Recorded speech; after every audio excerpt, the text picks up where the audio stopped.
Hi! Hello! Welcome to my channel. మై సెల్ఫ్ సుప్రవీణ. అందరూ ఎలా ఉన్నారు? నేనైతే చాలా బాగున్నాను. మీరందరూ కూడా బాగుండాలని మనస్ఫూర్తిగా కోరుకుంటున్నాను. ఈరోజు వ్లాగ్ దేని గురించి అంటే, ఈరోజు గురు పౌర్ణిమ గదా! సో, గురు పౌర్ణిమ అంటే గురువులకి కృతజ్ఞత చెప్పే రోజనమాట. మా ఊర్లో గూడా ఒక గురువు ఉన్నారనమాట. ఆయన పేరు సతానంద యోగి. సో, ఆయన దేనికి గురువు అనంటే, ఆయన శ్వాస మీద ధ్యాస అనే మెడిటేషన్‌ని ప్రపంచాన్నంతా ప్రచారం చేయడం కోసం జన్మ తీసుకున్నారనంట. సో, ఈరోజు ఆయనకి కృతజ్ఞత చెప్తూ అక్కడ ఆ ఆశ్రమం దగ్గర మంచిగా సెలబ్రేషన్స్ జరుగుతాయన్నమాట. సో, వాటిని చూడ్డానికి మేము వెళ్తున్నాం అన్నట్టు. ఆల్రెడీ నేను మార్నింగ్ ఒకసారి ఎళ్ళేసొచ్చాము మేము అందరము. మళ్ళీ ఈవినింగ్ ఎళ్తున్నాము చూడటానికి. మీకు గూడా చూపిస్తాను పదండి. మేమెళ్ళేటప్పటికే ఆ స్టేజ్ మీద చాలామంది మెడిటేషన్ మాస్టర్స్ ఉన్నారనమాట. సో, వాళ్ళందరూ వాళ్ళ ఎక్స్‌పీరియన్సెస్‌ని షేర్ చేసుకుంటున్నారు. అలాగే ఈ సదానంద యోగి స్వామి వారున్నారు గదా! సో, వారితో వాళ్ళకున్న ఎక్స్‌పీరియన్సెస్‌ని గూడా వాళ్ళు షేర్ చేసుకున్నారనమాట.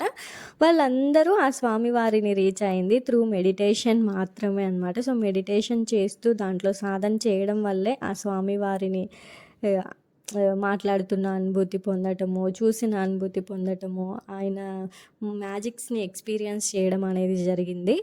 స్టేజ్ మీదైతే స్వర్ణమాల పత్రిజీ గారు, ద్వారకానాథ్ గారు, అలాగే 109 బాబా అంట. ఆయన ఈ ఈ ఫంక్షన్‌కి గెస్ట్ రోల్ అనమాట. సో, ఈ మెడిటేషన్ ఏరియాలో మనం చూసినట్లయితే ప్రతి ఒక్కటి చాలా డిసిప్లైన్‌గా జరుగుతదనమాట. డైనింగ్ ఏరియాలో ఇట్లా చూడండి మీరు అందరూ క్యూ లైన్‌లోనే వెళ్ళాలి. ఎక్కడ మీకు ఈ తోసుకోవడం లాంటివి అలాగా ఉండవనమాట. అన్నీ ఒక క్రమ పద్ధతిలోనే జరుగుతాయి. అలాగే ఫుడ్ విషయంలో గూడా అసలు వేస్ట్ అనేది చేయకూడదు. సో, వేస్ట్ చేసేవాడైతే పెట్టించుకోవద్దని చెప్పేస్తారనమాట. చాలా మినిమల్‌గా పెడతారు. సో, ఆ డిసిప్లైన్ నాకు చాలా నచ్చిందనమాట. ఫుడ్ అసలు వేస్ట్ చేయకూడదు గదా!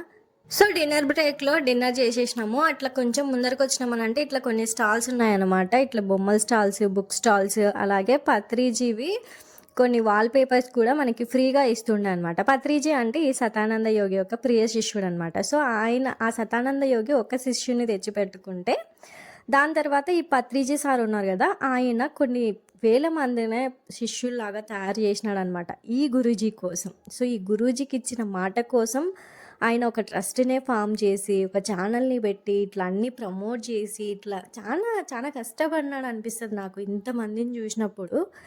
సో, మీకేమనిపిస్తుంది? ఈసారి జనాల కౌంట్ ఎంతో తెలుసా మీకు? 10,000 పైనే వచ్చినారనంట.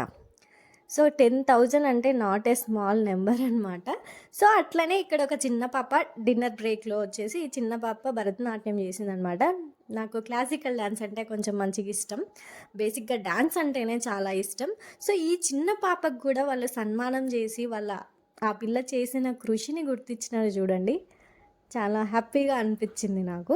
ఇక్కడికొచ్చిన వాళ్ళు కొంతమంది మెడిటేషన్ చేసేవాళ్ళు ఉండొచ్చు. కొంతమంది చేయని వాళ్ళు గూడా వచ్చి ఉండొచ్చు. కాకపోతే కొంతమంది ముసలి వాళ్ళు, అవిటి వాళ్ళు ఎంతెంతో దూరాల నుంచి వస్తారు చూడండి ఈ మెడిటేషన్ క్లాస్ కోసం. సో, వాళ్ళని చూసినప్పుడు చాలా ఇన్‌స్పిరేషన్‌గా అనిపిస్తది. వాళ్ళు చెప్తారు గూడా మేము మెడిటేషన్ స్టార్ట్ చేసిన తర్వాత మా హెల్త్ కొంచెం రికవర్ అయింది. మేము హ్యాపీగున్నామని జెప్పి. సో, మెడిటేషన్ అనేది ఇప్పుడిప్పుడు వచ్చింది గాదండి. వేల సంవత్సరాల క్రితం ఈశ్వరుడు, విష్ణువు వీళ్ళందరూ గూడా ఈ మెడిటేషన్‌ని ఫాలో అయిన వాళ్ళే. కాకపోతే మనమే పట్టించుకోము. సో, ఈ 109 బాబా అని చెప్పాను కదా! సో, ఆయన డిన్నర్ తర్వాత స్పీచ్ ఇచ్చారనమాట. ఆయన ఎక్స్‌పీరియన్సెస్‌ని షేర్ చేశారు. కానీ ఆయన చెప్తున్నప్పుడే వాన పడింది. ప్రతి గురు పౌర్ణమికి వాన ఖచ్చితంగా పడతది ఎంతో కొంతసేపు. వరుణదేవుడు గూడా ఆయన గురువుకి కృతజ్ఞత చెప్పాలని వస్తున్నాడో ఏమో తెలీదు. సో, మీకు ఈ వీడియో ఎలా అనిపిచ్చింది? వీడియో నచ్చితే ఖచ్చితంగా లైక్ చేయండి. ఎవరికైనా ఉపయోగపడుతుంది అనంటే షేర్ చేయండి. ఛానల్‌ని గూడా సబ్స్క్రైబ్ చేసేసుకోండి గాయ్స్. బాయ్.